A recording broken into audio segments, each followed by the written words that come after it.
ओम अज्ञानतिमिरन्धस्य ज्ञानाञ्जनशलाकया चक्षुरुन्मिलितं येन तस्मै श्रीगुरुवे नमः। नमो ओं विष्णुपादाय कृष्णप्रेष्ठाय भूतले श्रीमते भक्तिवेदान्तस्वामिन् इति नामिने।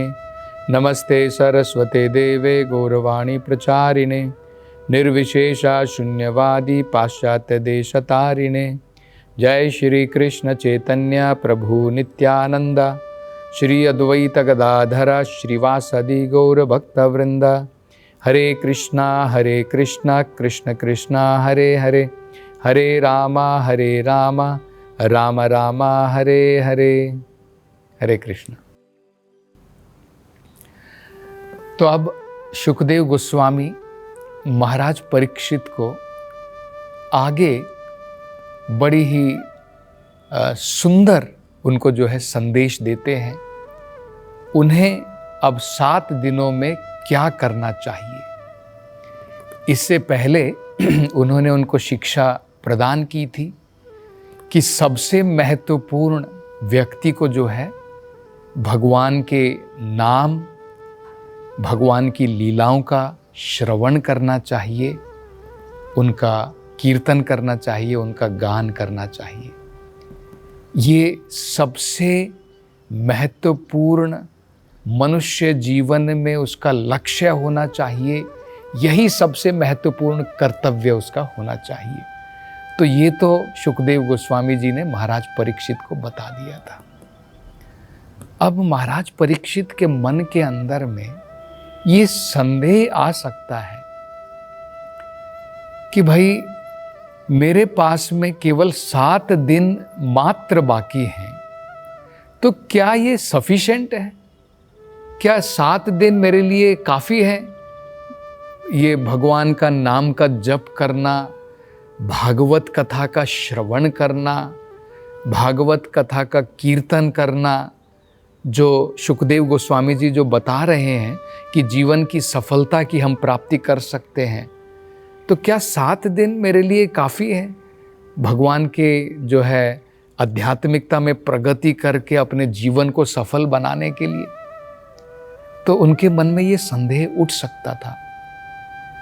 तो इस संदेह को दूर करने के लिए शुकदेव गोस्वामी अब आगे जो है वो बताते हैं।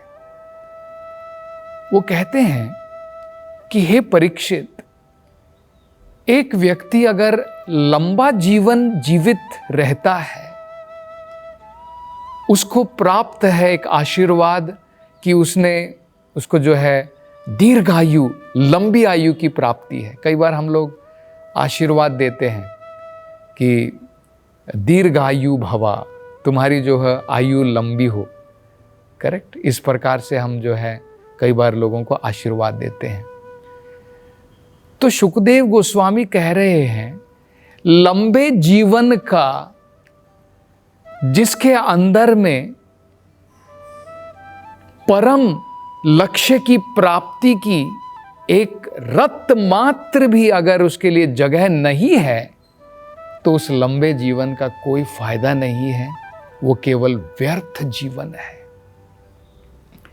उससे बढ़िया तो वो जीवन है जो एक क्षण भी अगर व्यक्ति अपनी जो सबसे परम कर्तव्य है उसमें अगर उसका जीवन एक क्षण के लिए भी लगा है, तो वो उससे कहीं बेहतर है उस जीवन से जो कि बहुत लंबा है, लेकिन जीवन के जो सबसे महत्वपूर्ण जो कर्तव्य है, आध्यात्मिक कर्तव्य है, उससे अगर हमारा रहित जीवन है, उससे हमारा कोई लेना देना नहीं है और हम केवल भौतिकतावाद में डूबे हैं जानवरों की भांति, तो वो लंबा जीवन व्यर्थ है। अब हम देख सकते हैं ऐसे बहुत सारे पेड़ पौधे हैं जो 500 साल जीते हैं। तो हम आशीर्वाद देते हैं आयुष्मान भवा। मान लो व्यक्ति 100 साल 200 साल जीता है, लेकिन अगर उसका जीवन एक पेड़ की भांति मात्र है, श्वास ले रहा है, लेकिन जीवन उसका केवल जानवरों की भांति वो व्यर्थ गवाता है तो उसके लंबे आयु का कोई फायदा नहीं है, वो केवल व्यर्थ मात्र है। ऐसा क्यों है? क्योंकि मनुष्य जीवन जो है परम जीवन बताया जाता है, अत्यंत बहुमूल्य जीवन बताया जाता है। मनुष्य जीवन की प्राप्ति बहुत सारी योनियों की प्राप्ति के बाद में होती है, और इसकी प्राप्ति होने के बाद भी अगर हम अपना समय जो है व्यर्थ में गवाते हैं, इस प्रकार की क्रियाओं में गवाते हैं जो जानवर भी करता है, तो भला फिर मानव शरीर प्राप्त होने का मतलब क्या हो गया? तब तो ये चीजें तो हम जानवर के शरीर में भी कर सकते थे। मनुष्य जीवन में हम अपने परम लक्ष्य की प्राप्ति कर सकते हैं। तो इसलिए बताया जाता है कि कोई फायदा नहीं है अगर हम लंबा जीवन 100-150 साल भी जीते हैं, लेकिन जानवर की भांति जीते हैं तो लंबी आयु का कोई फायदा नहीं। और अगर हम छोटी आयु भी जीते हैं, एक क्षण भी अगर हमारा जीवन जो है पूर्ण रूप से अपने परम लक्ष्य की प्राप्ति में लगा हुआ है, वो जीवन कहीं बेहतर है। ये बहुत सुंदर महत्वपूर्ण संदेश देते हैं शुकदेव गोस्वामी महाराज परीक्षित को, उत्साहित करने के लिए, प्रोत्साहित करने के लिए, उनको प्रोत्साहन देने के लिए कि तुम्हें चिंता करने की जरूरत नहीं है। तुम्हें ऐसा नहीं सोचना है कि मेरे पास में तो केवल 7 दिन मात्र बाकी हैं। आप में से जो अब कथाएं सुन रहे हैं, तो हो सकता है कि हम काफ़ी व्यस्क अवस्था में भी हों, तो हमारे मन में भी हमको कई बार जो है इस प्रकार के विचार आते होंगे कि भाई जीवन तो हमारा बीत गया है, अब क्या फ़ायदा रह गया है। ऐसा नहीं है।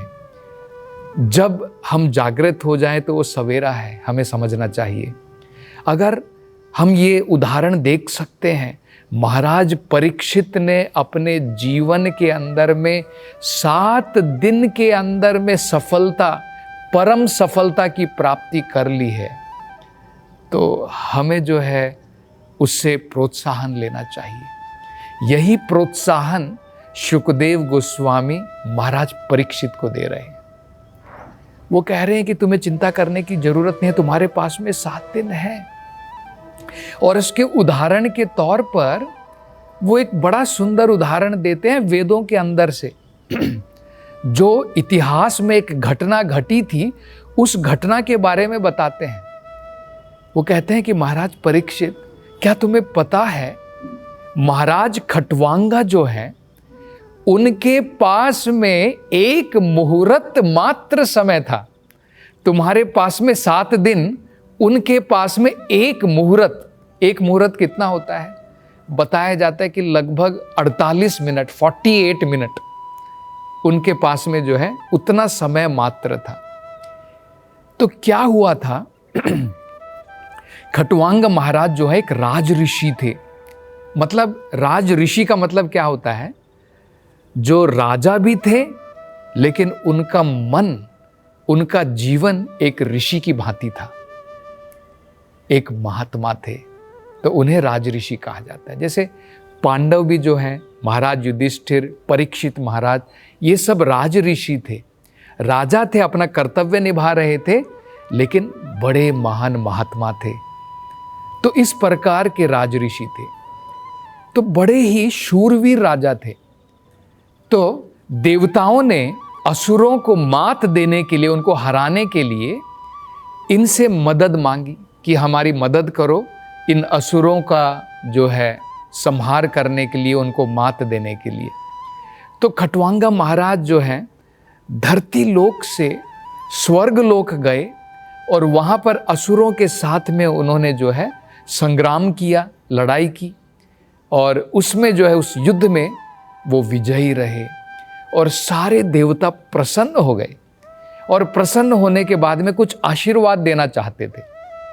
तो देखिए, अगर महाराज खटवांगा भौतिकतावाद में अगर उनका मन डूबा रहता, एक आम राजा की भांति रहते, तो वो तो सोचते थे कि भाई एक बढ़िया अवसर मिल गया है आशीर्वाद प्राप्त करने का, तो मैं कह सकता हूँ कि मुझे लंबी आयु दे दो, या फिर कह सकते थे स्वर्ग लोक में जो सुख मैं यहाँ पर देख रहा हूँ, जो पृथ्वी लोक पर नहीं है, इन सुखों की मुझे प्राप्ति हो जाए, मैं स्वर्ग का राजा बन जाऊं।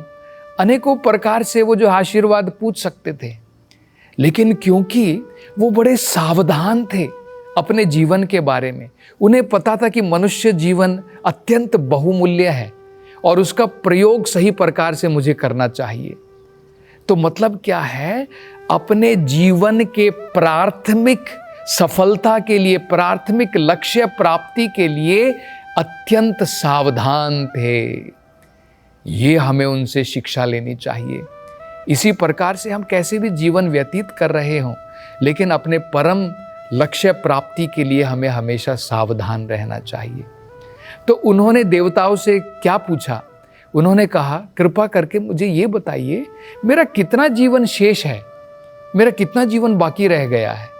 ये मेरे लिए महत्वपूर्ण है, क्योंकि मुझे अपने जीवन की सफलता की प्राप्ति करनी है। मनुष्य जीवन में जो परम सफलता है उसकी प्राप्ति करनी है। तो उन्होंने देवताओं ने जो है उन्होंने बताया कि महाराज खटवांगा, आपके पास में तो केवल एक मुहूर्त मात्र बाकी है, लगभग 48 मिनट मात्र बाकी हैं। तो तुरंत महाराज खटवांगा ने क्या किया, तुरंत स्वर्ग लोक को छोड़ करके, वहां के सारे सुखों को छोड़ करके वापस धरती पर आ गए और तुरंत भगवान को अपना जीवन समर्पण कर दिया। पूर्ण रूप से भगवान की जो है नाम, भगवान की लीलाओं में, भगवान की कथाओं में अपने मन को पूर्ण रूप से उन्होंने लगाया और एक मुहूर्त में ही उन्होंने अपने परम लक्ष्य की प्राप्ति की।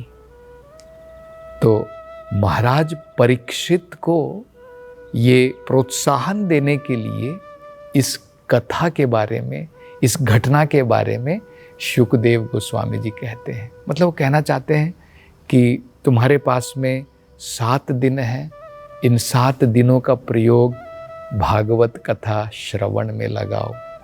शुकदेव गोस्वामी भागवत कथा कहेंगे और महाराज परीक्षित बड़े ही श्रद्धा के साथ, बड़े ही आदर के साथ, बड़े ही प्रेम के साथ, प्रीति के साथ में ध्यान पूर्वक भगवान की कथाओं का श्रवण करेंगे।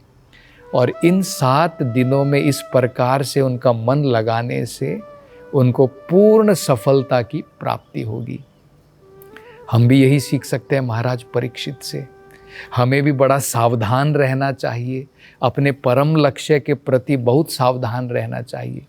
जिस प्रकार से हम अपने अन्य भविष्य के बारे में सोचते हैं, मेरे बेटे का क्या होगा, मेरे घर का क्या होगा, मेरी आमदनी का क्या होगा, मेरे मरने के बाद मैं इन सबको सेटल करके जाना चाहता हूँ, अनेकों प्रकार की हम योजनाएं बनाते रहते हैं। इसी प्रकार से क्या हमने योजना बनाई है इस जीवन को छोड़ने के बाद मुझे कहाँ जाना है?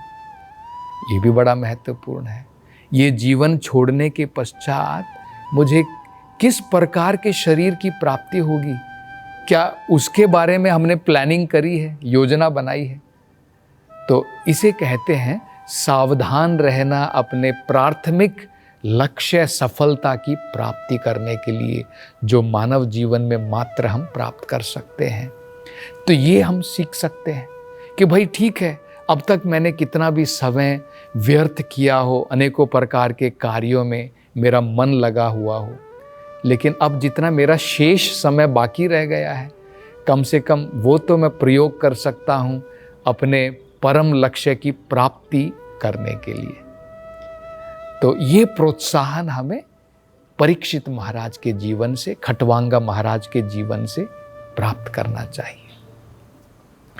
अब आगे बड़े सुंदर निर्देश देते हुए शुकदेव गोस्वामी कहते हैं, हे परीक्षित, व्यक्ति को मृत्यु से बिल्कुल भी घबराना नहीं चाहिए, बिल्कुल भी घबराना नहीं चाहिए। बड़े ही साहस के साथ उसे मृत्यु का सामना करना चाहिए और मन को लगा करके जो भगवत भक्ति के जो कार्यक्रम बताए गए हैं, जैसे भागवत कथा का श्रवण करना, भगवान के नाम का जप करना, उसमें मन को लगाना चाहिए। ये देखिए तो बड़ा सरल है समझना। भगवत गीता में बताया गया है, ये शरीर जो है इसका तो अंत एक दिन निश्चित है। लेकिन ये शरीर है क्या? ये शरीर एक वस्त्र के बराबर मात्र है। अब जब हम वस्त्र बदलते हैं तो उसमें घबराने की बात क्या है, डरने की बात क्या है? अगर हमें ये पता चल जाए कि भाई ये शरीर तो वासांसी जीर्णानि यथा विहाय, भगवान भगवत गीता में कहते हैं जब शरीर पुराना हो जाता है, जिस प्रकार से वस्त्र जब जीर्ण हो जाता है, खराब हो जाता है, पुराना हो जाता है, हम क्या करते हैं? नवानी, नया वस्त्र धारण करते हैं। इसी प्रकार से नवानी देही, ये पुराना शरीर जब वृद्ध हो जाता है, बूढ़ा हो गया, अब आत्मा इसके अंदर में नहीं वास कर सकती है, तो ये पुराना शरीर छोड़ करके आत्मा नया शरीर धारण करती है। तो उसमें घबराने की बात क्या है? हमें क्यों डरना कि मेरी मृत्यु आने वाली है? ये तो रोज का एक्सपीरियंस हम लोग करते हैं। शरीर को हम लोग रात को जब सोते हैं तो भूल जाते हैं। मृत्यु का मतलब क्या है? लंबे समय तक भूल जाना, बस इतना ही अंतर है। तो बड़े ही सुंदर जो है निर्देश दे रहे हैं शुकदेव गोस्वामी, और इसके बारे में चर्चा हम अगली कथा में करेंगे। हरे कृष्णा।